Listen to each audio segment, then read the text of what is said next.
Hi, I hope you're having a wonderful day. It's Mac. Today I'm in Washington D.C. at the National Cherry Blossom Festival. You can see the cherry blossoms here behind me, but you could also see water rising. And this is really important because this water rising is actually going to hurt the cherry trees. That's something that's happening right now. We'll talk about it a little bit in this video, but let's go enjoy this Cherry Blossom Festival. The National Cherry Blossom Festival was held this year between the dates of March 20th and April the 13th. This mostly free event is a massive draw to the Washington D.C. area. The United States received a shipment of 3,020 cherry trees of 12 different varieties on March 26, 1912 as a gift from Japan to celebrate friendship between the two nations. Area closed due to unsafe conditions. You can see there's actually a path here. There's a bench, so we should be able to walk right along there, but the rising water level here in the tidal basin and along the river is creating problems for the cherry trees. If you look at these trees, you can see here this debris. The water line is coming right up to where these trees are, and that's where you have the problem. That's why you're going to lose some of these trees. They're actually going to die. You can see some of them don't look so great because what's happening is there's high water. This water is slightly brackish, has a little bit of salt in it. There's a lot of stuff in this water. These trees are not intended to grow in a semi-submerged environment, and they're going to have to do a lot of work down here to save it. But to save some of the trees, well, to save all the trees, you're going to have to lose some of the trees. It's hard to stress how large of an event this is here in the DC area. I'll try to show you, but it is packed out here today. There's so many people come out year after year to see the cherry blossoms. This is the third weekend of the cherry blossoms, which is unusual because normally they don't last as long. We're crossing right here. Let's go. Normally you don't get this long, but this year they lasted extra long, so we get the opportunity to see them. This will be the last weekend though, right before they're gone, and it'll be next year before you get to see the cherry blossoms again. And by they're gone, I simply mean the cherry blossoms are falling off the trees. You can see some here today. They're just kind of, when the wind blows, the petals are blowing in the wind. So within a couple days, you won't have any cherry blossoms on the trees anymore. The blossoms will all be gone.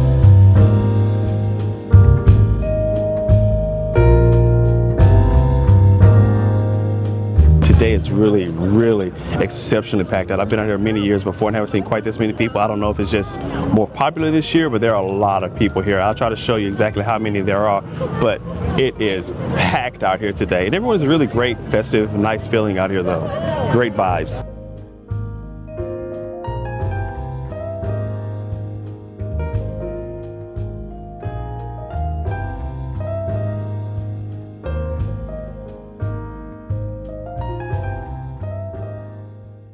Cherry blossoms this year is definitely a shared experience.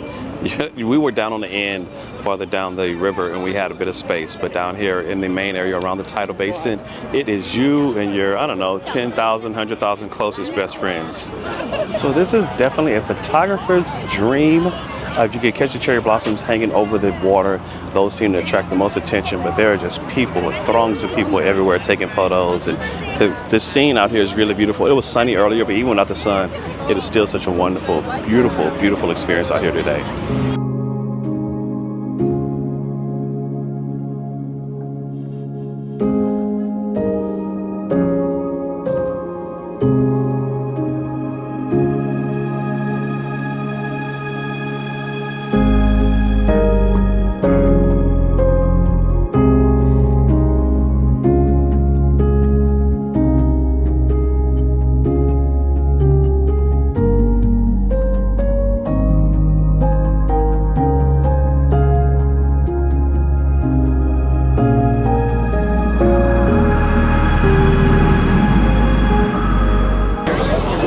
There's a long line of people trying to get on these paddle boats because that's I guess one of the best activities today is getting out on the paddle boats and riding around in the tidal basin. It's a little cool for that for me personally, but I can see the appeal to a lot of other people. I can see why everyone else is doing it.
I'm so glad we were able to make it out with the kids today.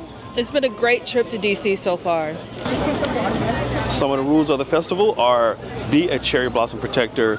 Did you leave the blossoms up for all to enjoy? Stay on the sidewalks. Avoid climbing and swinging on the trees. Leave branches alone. These trees are very old and quite fragile. But people aren't reading the signs because, there you go, kids hanging in the trees. I think the cherry blossoms are really cool, and I like how the petals fall into the water.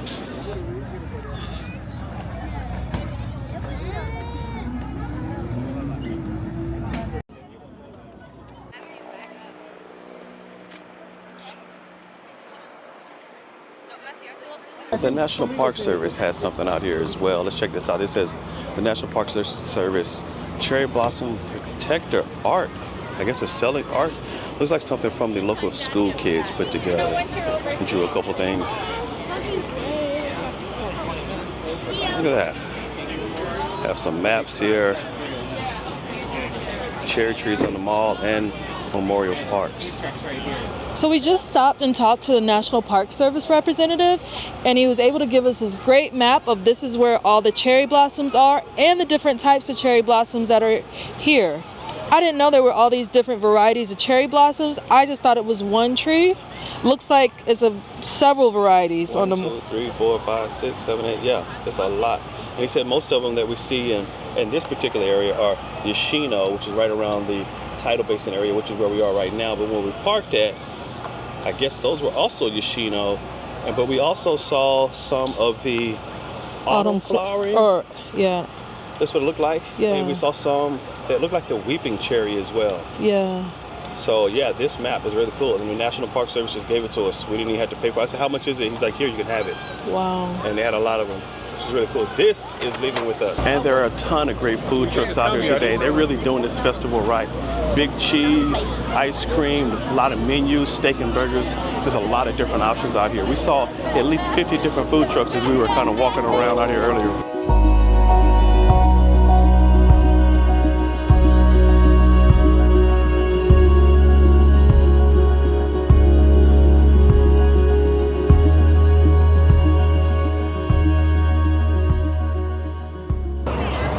On this end of the tidal basin, you can really see where the water is encroaching upon the cherry trees.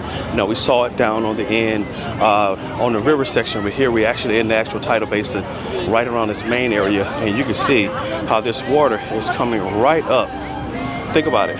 The roots of this tree here, and look at this water. It's lapping.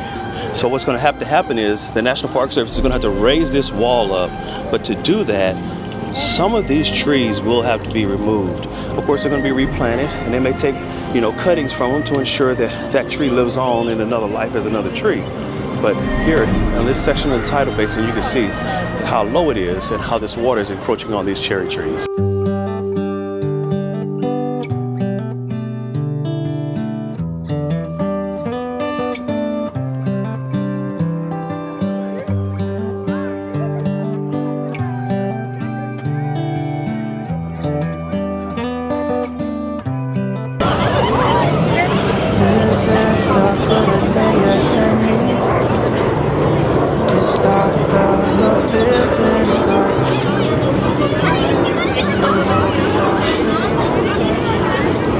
You can see just in general, some of these trees are in pretty bad shape.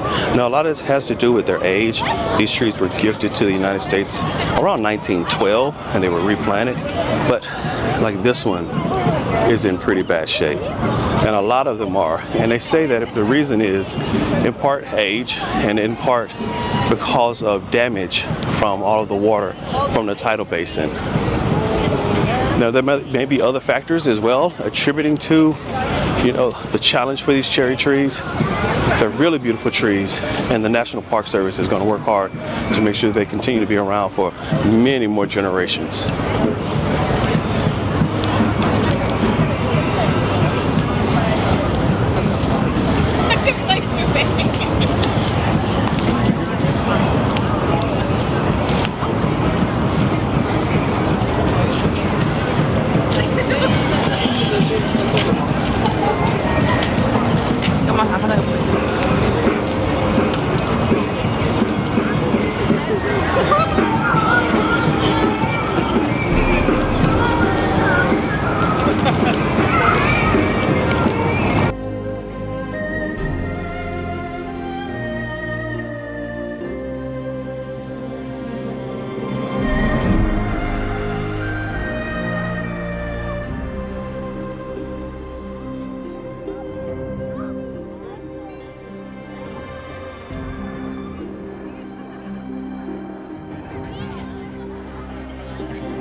Another cool feature about today is the massive amount of cherry blossom petals that are floating on the water. They make these huge floating beds of petals, and they're scattered across all of the water. I don't know if it's beautiful or not, but I think it's very interesting.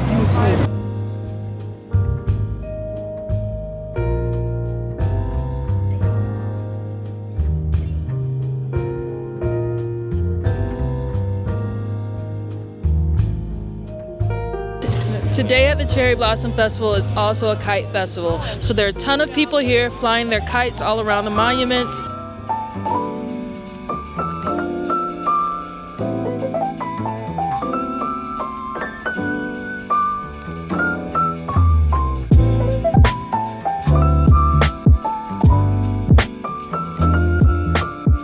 This is probably one of the largest kite festivals ever. I'm pretty sure they come bigger, but this is a massive kite festival. There are people all the way on this end, probably all the way down to the Capitol building. And the National Mall definitely has enough space to accommodate this large of an event. So here's the Blossom Kite Festival presented by Amazon. 10 a.m. to 4 p.m. And there's been a lot of kites out here today.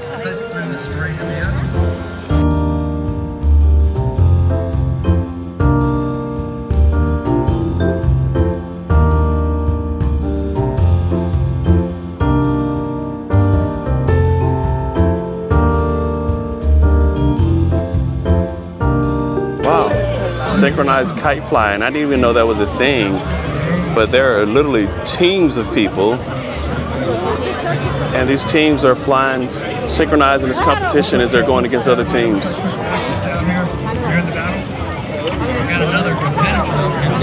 I don't think I've ever seen anything like this before. Kite competitions. On this side is kite related. There are a lot of kite sales.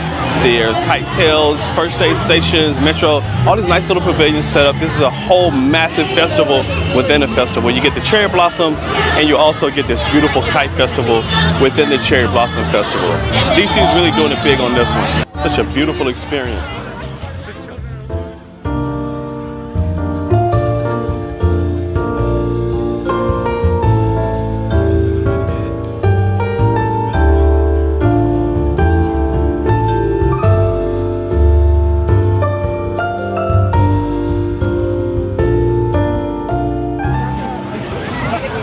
So this is a professional, I don't know what you call a professional kiter. I mean, his kite is way in the air. And so I guess if you really know what you're doing, there's plenty of wind out here today, but some of these are really high up. I call those the professionals again, people with those rigs like that to get them up in the air. Not people like this guy who's just trying to do it by hand. Look at this. Looks like he's fishing.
She's tired.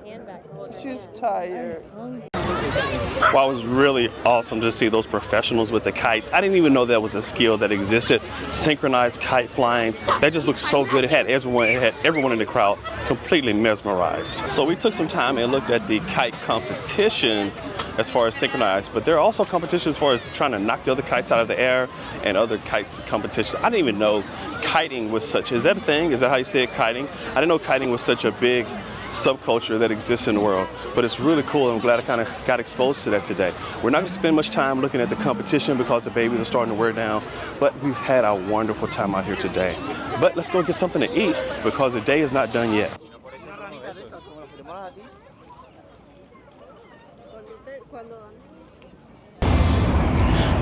Again, area closed due to unsafe conditions. And although the tide is lower, you can see the damage that the water going up and down is doing, that the tide is doing to this area.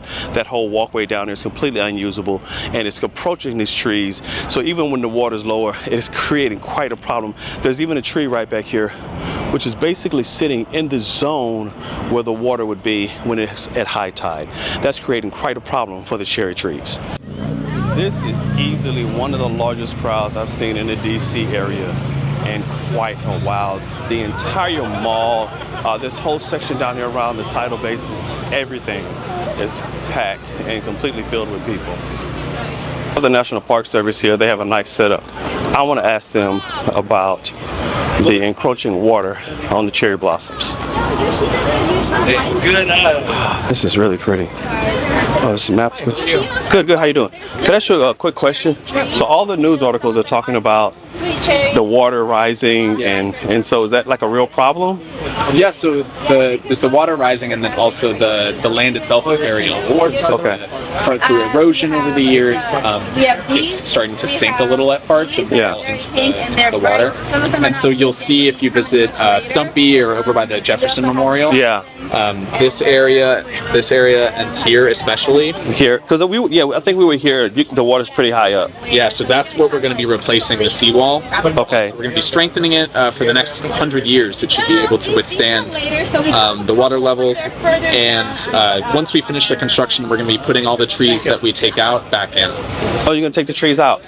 Yeah, so the trees here, and here are going to come out so that we can do the project. Okay. And then I think it's 301 trees total. And then at the end of the project, we're putting 479 back in. Okay. So it'll be a net gain of trees of varying species for the park. Yeah. And then we'll also be able to kind of have a stronger shoreline as well. Okay. So you said this section and in here is where you're going to replace? Yeah, this is a big one, here, and then here. Yeah. Okay. Yeah. Okay. That's cool. That's good. Can I have a map, please? Yeah. Thank you. Of course. And the old trees, the one that we take out, those are going to be mulched and put back. You can see some mulch around the cherry trees here. Okay. Throughout the park, and that'll protect them from like mowing the lawn, grass, and pests and that kind of thing. The mulch is very good for them, and also for the soil restoration. So the trees that we take out will still be in the park, just in a different form. Okay. Yeah. Thank you. The Park Service has a plan, and it sounds like a really good plan. They've really thought it out well. You're going to lose some trees, but there's going to be a net gain of trees. So overall, I think this is going to be a win for the tidal basin. So the trees that they take out as a part of the restoration project, they're going to mulch them and going to use them, well, under the other trees. I guess there's kind of a circle of life type thing. Just like here, you can see this mulch here. Those trees that's taken out are going to be turned into mulch and put back up under the cherry trees. And that, I guess, it is really a bit of a circle of life where you continue to have the elements of those trees utilized in new trees, I guess, for the next 100+ years or so. Happy birthday if it's your birthday today. Keeping the cherry trees here in Washington, D.C. is an ongoing project. You see they planted some new trees.